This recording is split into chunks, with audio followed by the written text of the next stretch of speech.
রাধে রাধে বন্ধুরা, সবাই কেমন আছো? আশা করি ভালো আছো।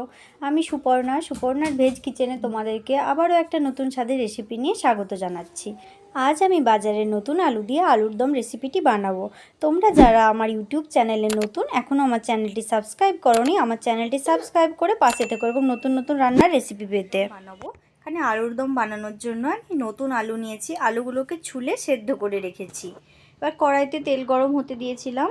এর মধ্যে অল্প পরিমাণে হলুদ দিয়ে দিচ্ছি যাতে আলুগুলো কড়াতে লেগে না যায়। এবার সেদ্ধ করা আলুটা দিয়ে দিচ্ছি। এটা মিডিয়াম হিটে হালকা লাল করে ভেজে নেব। আলুটা এদিকে ভাজা হতে থাক, আমি আলুর দমে মশলাটা রেডি করে নেব।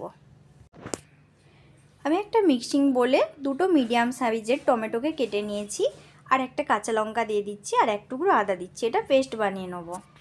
পেস্ট বানানো হয়ে গিয়েছে। আলুটা এদিকে দেখো খুব সুন্দর ভাজা ভাজা হয়ে গিয়েছে, একটা লাল কালার চলে এসেছে। এবার আলুটা আমি একটা প্লেটের মধ্যে তুলে নেব।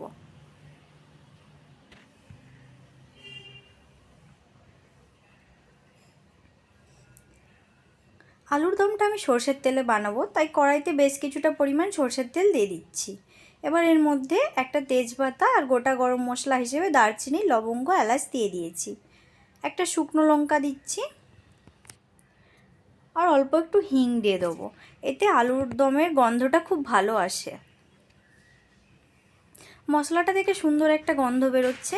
এবার আমি যে আদা, টমেটো, কাঁচা লঙ্কার পেস্টটা বানিয়ে রেখেছিলাম, সেই পেস্টটা দিয়ে একটু ভালো করে কষিয়ে নেব।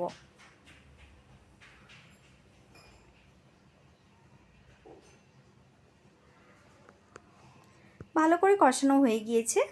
এবার এর মধ্যে 1 চামচ হলুদ, 1 চামচ লঙ্কার গুঁড়ো, 1 চামচ জিরে গুঁড়ো দিয়ে মশলাটা ভালো করে কষিয়ে নেব।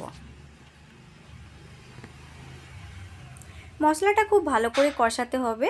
এই মশলা থেকে যতক্ষণ না তেল ছেড়ে আসছে ততক্ষণ মশলাটা খুব ভালো করে কষিয়ে নিতে হবে।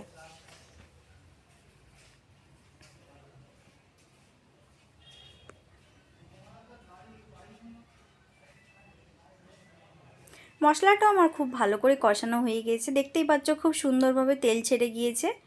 এটা একটু ভালো করে নাড়াচাড়া করে এর মধ্যে আগে থেকে যে আলুটা ভেজে রেখেছিলাম সেটা দিয়ে আরও একবার ভালো করে কষিয়ে নিচ্ছি।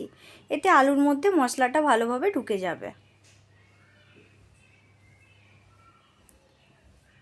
এবার এর মধ্যে আমি পরিমাণ মতো জল দিয়ে দেব। জল দিয়ে আলুটার সাথে একটু নাড়াচাড়া করে মিশিয়ে নিচ্ছি। এবার এর মধ্যে আমি পরিমাণ মতো লবণ দিয়ে আরও একবার মিশিয়ে নেব।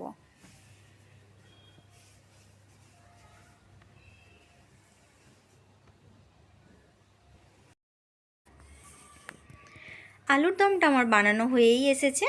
এবার এর মধ্যে 1 চামচ চিনি দিয়ে দিচ্ছি। চিনি দিলে এর স্বাদটা খুব ভালো হয়। এর মধ্যে একটা চেরা কাঁচা লঙ্কা, অল্প একটু গরম মশলা আর ধনেপাতা কুচি দিয়ে ভালো করে আর একবার নাড়াচাড়া করে মিশিয়ে নিচ্ছি।